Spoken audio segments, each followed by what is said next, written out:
Ali in the production team today for the first time. This is his debut. We had to we had to fire our videographer for messing up the podcast yesterday that we shot. Who did? Not me. So I'm currently looking for somebody to replace me. But yeah, guys, welcome to the Athletic Podcast here at the Juice Box. I'm with Will Stevens. Want to give a little intro? Who you are? Yeah, what's up, guys? I'm right-handed pitcher Will Stevens from Cornell University. Graduated from Marist in 2020 and working out here this summer at Athletic. So glad to be here. Will's glad to have you here. Will's had an interesting run so far. A lot of unique insights that we're gonna talk about today. First, you went to Marist High School, right? Mm-hmm. From there, went to Cornell, which is, if you guys don't know, that's decent school, average, Ivy League, so it's pretty good. How did you balance that out, training, trying to go D1 in baseball, but knowing I gotta freaking get right with my grades? Yeah, so my idea all throughout high school was pretty much to get to the best school possible, best school for baseball and for academics, and really just combine the best of both worlds and really find a great place to do both, I guess. But I would say that balancing it throughout high school was really just try to keep your grades up as best as possible. My parents were really on me about that. And I saw my older brother go through it. He had a little bit of lower grades, and that kind of made him struggle a little bit in the recruiting process. Yeah, damn. Calling him out. Yeah, I know. I just called him on the podcast.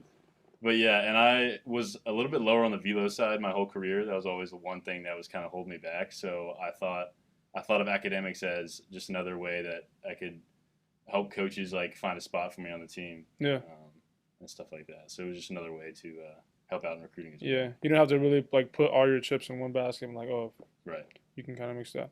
What's that culture, that Ivy League culture especially for athletes? I think I like it a lot. It's a nice balance of work and play, and you're really getting worked pretty hard in the classroom and on the field and everything like that. Yeah. I can't speak to how different it is from other schools because I haven't experienced that. Mm-hmm. But I think it's we have less hours to work with during the week in the fall and in the spring, so they give you a certain amount of hours. NCAA does. NCAA? Okay.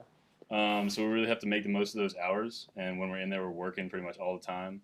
And off the field, just gotta keep your grades up and do the best you can in the classroom. But I think you can really make it as hard or as easy as you want to. Yeah. I want to say whatever major you have or whatever classes you're taking, you can do really well or do really poorly depending on how much time you put in every person. So, yeah. Is there obviously we don't want to call nobody out here on this show, but I felt you guys have a football team, right? Right. So it's you always have kind of some of those guys that are on the team, but they're on the team. They're not just, they're athlete students, not student athletes. Yeah. Yeah. I feel in years past we've had a lot of students first, and then they were just I play baseball on the side. Yeah. But I feel now we have a really good group of guys that's focused on making a winning program at Cornell. Which is what you want, out of a program, you know what I'm saying? For sure.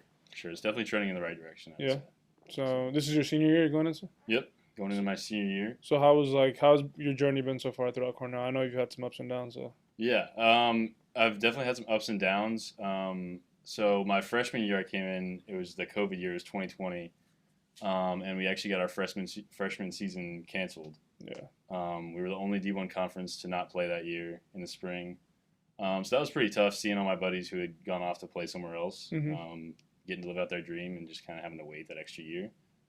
And then we got to come back my sophomore year and start out at University of Virginia, which is really cool. Play at a really big school like that. I think they might have gone to Omaha the year before, or 2 years before. Yeah. But regardless, really good program. And so my first outing, it's going really well. I think it went, first inning was scoreless. And then second inning, I had a guy 0-2. I saw a fastball high come down from the catcher and tried to ramp up on it and ended up feeling something on my arm. And I got an MRI and I had a torn UCL. So I had to have Tommy John after that. But I tried to gut through it. I wouldn't suggest anyone does that out on the mound. So was it like it was like an instant thing? Like you felt it immediately, and you were like, "Oh, I gotta come out the game," or? Yeah, I think a lot of guys have that feeling where it's like they say that it feels like they like dropped their hand or like dropped their arm or something like that. Hmm. I didn't really have that. I felt like it was like a clicking thing where it felt like something went down to my wrist and like came back up. Yeah. So I thought I just like pulled a muscle in my forearm or something like that, and ended up getting that guy out and going back in the dugout. He popped out. I was like, thank God, Yeah. because my arm was killing me. So I went back in the dugout. I told my trainer about it. He let coach know, and I got my arm lathered up with icy hot and Tiger The Balm. ultimate Yeah, remedy right there. a couple more ibuprofen. Yeah, You know, that's the key right there. You gotta just Tiger everybody's Balm, favorite. ibuprofen, and just a bang, Yeah, crush it. but I went back out there, and velo dropped about 10 to 12 miles an hour. So So I'm sure. yeah, I think a lot of my buddies in the dugout was like talking to each other, like, "Was that a changeup? Was that a changeup?" And I was like, "No, it's a nice change up. yeah, exactly." Nah. But yeah, so that happened to be sophomore year. Came back this past year, ended up coming back in around 11 and a half months. Okay. So I was a little bit early. So when my first couple outings, my velo still wasn't back yet, and I didn't like feel like myself. But towards the end of the year, really got back in my groove, and yeah, I was on an innings restriction. Okay. Placed So upon like by the coaching staff or the training staff. It was like both. yeah, pretty much both. So the way like the throwing program worked, it was like you work up to like 1 inning or like 2 innings, and that's pretty much where I was at like throughout the season. So just coming in like some spots like late in the game. Like my first few outings was obviously like low stress situations, like we're either out of the game or super up or super down Hmm. against the other team. Well, so I know that I mean therapy and rehab had to be like a mental grind, just like going in every day and just doing like little meticulous things. But Yeah. what was the mental what was the mental battle when it came to, damn, like I've been out for a year, like am I gonna have my same spot on the team? Like, Mhm. do I have to earn my way back? Like I know that must have been something that was going through your head. Yeah, I think that's the hardest part about coming back from an injury like that. I know a lot of guys go through Tommy John in college and stuff like that. But I think what doesn't get talked about enough is like the mental side of it. Because you've had that feeling of this is how it felt. Like you're doing the same motion over and over again, Hmm. and you're doing the same exact motion that uh, made you have the injury. Yeah. And you have that feeling in your mind of like, when I throw this ball, it could happen again. So I think really just getting over that hurdle and thinking of like, hey, I can still do this at full intent once you're fully healthy, obviously, and I'm not going to get hurt was like the hardest thing.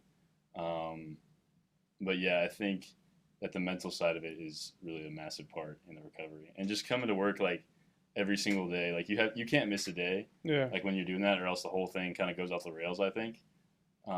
So if you like take a week off or something like that, it's not a big deal as long as you build it into your Program. your program. So there's like built-in weeks off, but if you're just taking days off like willy-nilly, then it's not going to work. You're not going to come back healthy. I don't think. What was kind of like the day by day? Like, what was your day by day routine during that? So after you get out of the brace or cast or whatever it is, Hmm. which is like 6 weeks out of surgery, you really start like playing catch. I want to say like a couple weeks after that, just playing like light catch. I started with a tennis ball in my hand, just throwing it from like 20 feet away, Yeah. and then you really have to build out.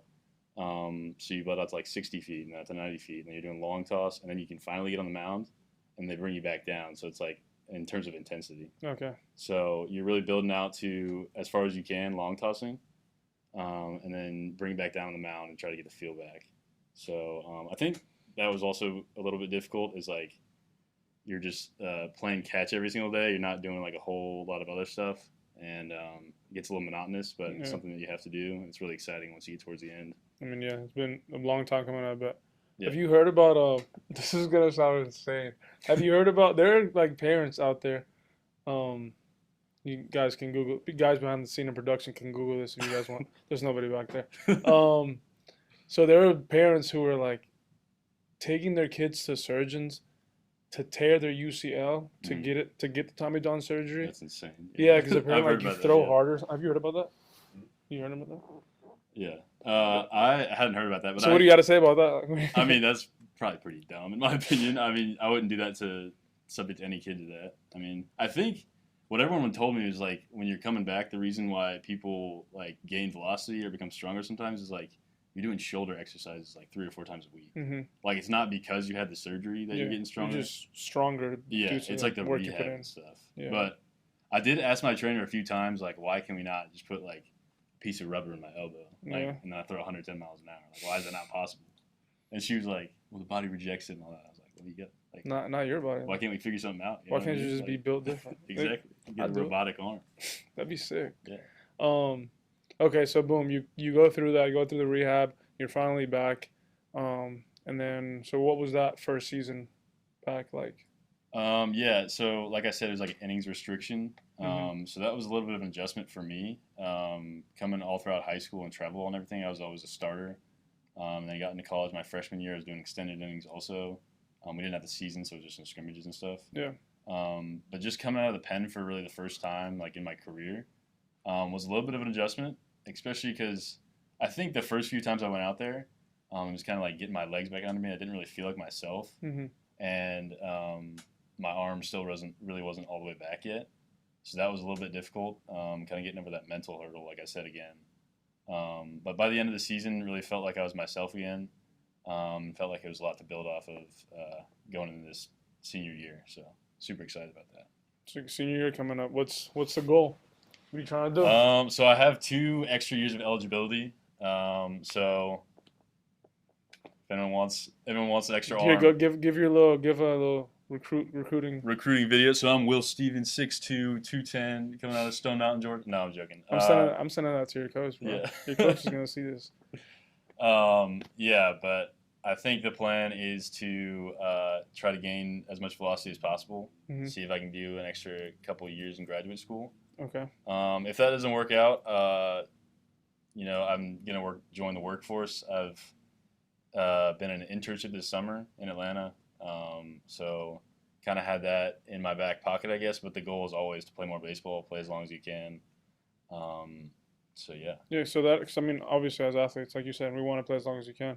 But you're kind of like in a situation where it's like you put in the work when it comes to your school, your major, and like you set yourself up for a really good opportunity once you leave school. Is there anybody or anything within you telling yourself, maybe I should just...